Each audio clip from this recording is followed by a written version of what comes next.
Gold price is still hanging around that 1800 level, something we've noticed going back to July 6th.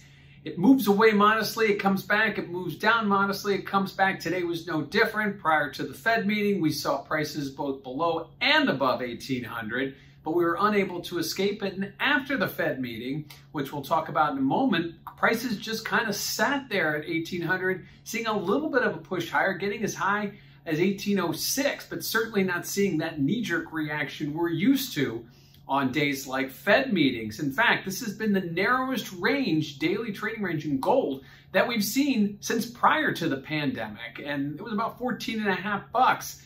You got to go back to January of last year, last time we saw a range that narrow, and since that January meeting, we've seen Fed meetings averaging about $30, $31 a range. And in fact, last month's June meeting was at around 59 bucks. So the daily ranges have really come in a lot. It has come in a lot, obviously, since the beginning of the pandemic. Maybe a sign that things are normalizing, or maybe just a sign that gold doesn't have a real clear future here. Still waiting for that next catalyst event. We thought maybe the Fed would give us a direction and we'd see the market move, maybe a knee-jerk reaction. We typically see that with gold. We didn't see that today, which kind of tells me that those speculators who have been getting long are still holding on. Maybe they're not adding and they certainly aren't selling, but maybe they're waiting for some kind of clarity, perhaps that we'll get in the fall when we get to that Jackson Hole Symposium or possibly the September FOMC, when it is expected that they will be talking about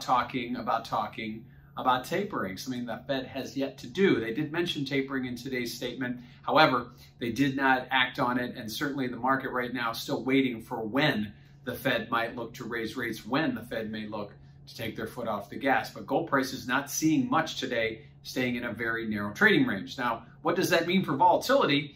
Well, if you check out that CVOL index over at cmegroup.com, you'll notice that, as we've said before in the last few weeks, gold volatility has been in a very narrow range, and that's to be certain given the fact that we're trading at right around 1800 and haven't seen a big move away from that level. And while we did see volatility uptick slightly heading into the meeting, things sort of flattened out. Obviously, a move away from this 1800 should bring with it some kind of a bit of volatility, but we haven't had that obviously in the last several weeks. So right now, volatility is still holding in that range despite a modest uptick yesterday and a modest flat trade today.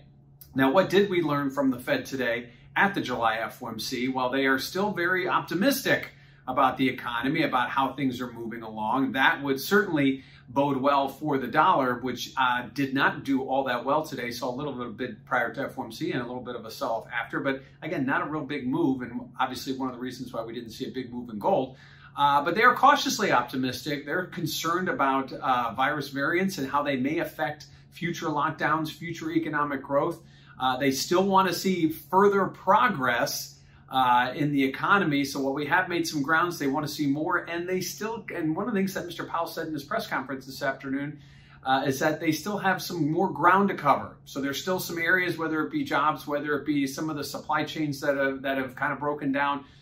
There is still some work to do. Inflation remains transitory, but obviously we won't know the other side of that until we get there. So clearly the Fed hanging its hat on that. They are optimistic. They do see the need to raise rates at some point, just not today and probably not in the near future. Still looking ahead to late 2022, early 2023 before the Fed will do that. But the talking about tapering that I mentioned earlier, which could come as early as the fall, doesn't mean they're going to taper their purchases, but talking about it openly is something the market is pricing in. And again, you'll see that in gold right away. If the Fed's going to start taking their foot off the gas, certainly that means the dollar will get a bid, and that could in turn push gold prices lower. So on a Fed day, when we're typically used to a big range and big movements in gold, we got neither, still hovering at $1,800.